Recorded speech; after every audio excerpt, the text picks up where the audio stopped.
Welcome to Khagrachari Alutila park. আপনারা যারা খাগড়াছড়ি আলুটিলা পার্কে যেতে চাচ্ছেন তাদের জন্য আজকের ভিডিওটা। আজকের ভিডিওতে থাকছে খাগড়াছড়ি আলুটিলা পার্কে যেয়ে আমি কি কি দেখলাম, ইভেন আপনারা যারা যাবেন তারা কি কি দেখবেন, কোথায় কোথায় ঘুরবেন, সম্পূর্ণ ইনফরমেশন আজকের ভিডিওতে পেয়ে যাবেন। তো ভিডিওটা সম্পূর্ণ দেখতে থাকুন, আশা করি অনেক ভালো লাগবে। আসসালামু আলাইকুম এভরিওয়ান, সবাই কেমন আছেন? আশা করি অনেক ভালো আছেন। আমিও ভালো আছি আপনাদের দোয়ায়। তো ফার্স্টে শুরু করতেছিলাম সাজেক থেকে যাওয়ার পথে, এইটা পরে তো আমাদের এজেন্সির মাধ্যমে আমরা যাচ্ছিলাম। সাজেক থেকে যাওয়ার পথে এইখানে বাস আমাদের থামলো। থামার পরে আমরা কিছু দূর হেঁটেই ঢুকলাম আলুটিলা পার্কে। জনপ্রতি 50 টাকা করে নিয়ে এইখানে ঢোকা যায়। তো আপনারা যারা এজেন্সির মাধ্যমে আসবেন তারা এজেন্সির খরচে চলে আসতে পারবেন, আর যারা সিঙ্গেল আসবেন তাদের 50 টাকা টিকিট কেটে ঢোকা লাগবে। তো আস্তে আস্তে ঢালু রাস্তার কারণে আমরা নিচে ঢুকতেছিলাম। তো পাহাড়ের উপরে একটা ভিউ দেখতেছিলাম, ওইখানে কিছুক্ষণ দাঁড়ালাম, দাঁড়ায় কিছু ছবি নিলাম, দেন সামনে চলে আসলাম।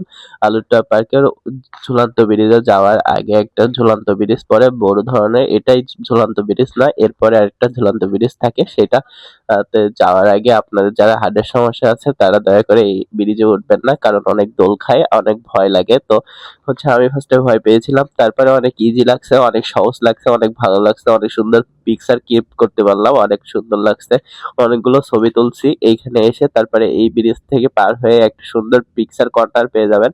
তো এখানে গেছিলাম, যে পিকচার তুলছি, আপনারাও চাইলে ওইখানে যাইতে পারবেন। তারপরে আমরা এইখানে আসলাম, এইখানে এসে কিছু সিনেমাটিক ভিডিও করলাম, কিছু ওয়েদার দেখলাম, অনেক সুন্দর লাগতেছিল পার্কে। আর বসা হচ্ছিল সেদিন, এই জন্য আরো ভালো লাগতেছিল। তো বসা হচ্ছিল, অনেক ভিজে যাচ্ছিলাম, অনেক জ্বর সর্দি ঠান্ডা লাগতেছিল, তার কারণে আমরা দৌড়ে আবার একটা নিরাপদ আশ্রয়ে যাওয়ার জন্য দৌড়াচ্ছিলাম। তো বর্ষায় ভিজে আমার জুতোটা ছিঁড়ে গেছিল এখানে দৌড়াইতে যেয়ে।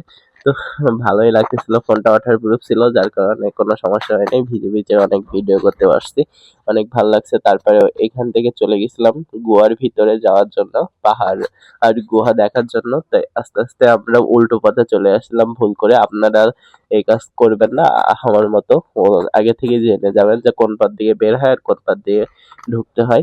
তো এখানে এসে ঝর্ণা দেখলাম, পাহাড় দেখলাম, আর গুহার ভিতরে গেলাম। গুহার ভিতরে গেলে আপনাদের মনে হবে রাতে অন্ধকারের মধ্যে চলে আসছি, কিন্তু একবারেই না, আমরা দিনের বেলায় ছিলাম। বিকাল 5টা বাজে, তখন মনে হচ্ছিল যে রাতের অন্ধকার এত তারপরে আপনার বাইরে এসে দেখি এত ওয়েদারটা অনেক সুন্দর লাগতেছিল। তো ওয়েদারটা দেখেন, অনেক ভালো লাগবে ওয়েদারটা, আমার কাছে অনেক ভালো লাগছে। আপনাদের কাছে কেমন লাগছে কমেন্টে জানাবেন। তারপরে ওয়েদারটা এনজয় করার পরই আমরা কিছু মার্কেট করলাম এইখান থেকে, দেন ওইখান থেকে চলে আসলাম আলুটিলা পার্কের থেকে বের হয়ে খাগড়াছড়ি মেন শহরে। এসে এইখান থেকে ফাস্টফুড খেলাম, 90 টাকা দিয়ে আপনারা লুডু চিকেন পেয়ে যাবেন। খাগড়াছড়ি তাদের চাকমাদের হাতের নিজস্ব রান্না, তো তাদের কাছে তাদের ফ্যামিলিরা রান্না করে একসাথেই, অনেক ভালো লাগছে সেটা দেখে। আমরা এগুলো খাইলাম, তারপরে আরো নাস্তা করলাম, দেন নাস্তা শেষ করে আমরা বাসে রওনা দিলাম। এসে আমরা এখানে কুমিল্লায় একটা রেস্টুরেন্টে রাতের ডিনার করার জন্য আমরা ব্রেক নিলাম। তো আজকের ভিডিওটা আমার এই পর্যন্ত ছিল, দেখা হবে নতুন কোনো ভিডিওতে। সেই পর্যন্ত ভালো থাকবেন, সুস্থ থাকবেন, আমার জন্য দোয়া করবেন। আল্লাহ হাফেজ, ধন্যবাদ সকলকে।